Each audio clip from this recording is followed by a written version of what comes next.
আপনারা সবাই দেখেছেন আমাদের যে নজরুল ইসলাম, যে একজন পাট ব্যবসায়ী, তার ঘরে যে অগ্নিকাণ্ডের বৈদ্যুতিক বিদ্যুতের লাইন থেকে যে অনাকাঙ্ক্ষিত দুর্ঘটনা ঘটেছে, তার প্রেক্ষাপটে সে অনেক ক্ষতিগ্রস্ত হয়েছে। প্রায় 300 থেকে 350 মন পাট ক্ষতিগ্রস্ত হয়েছে।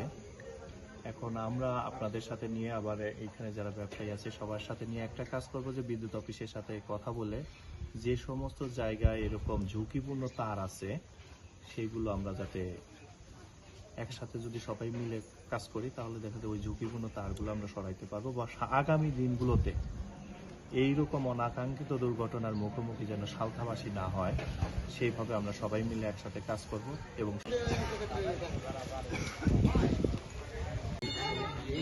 ঝুঁকিপূর্ণ জায়গাগুলো নিয়ে আমরা সবাই আরো আছে মেলা মানুষ সবাই দেখছো এখন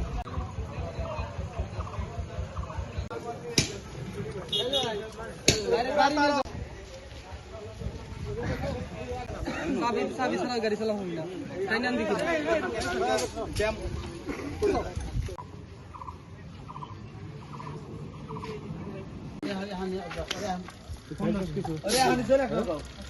ওর নাম্বারটা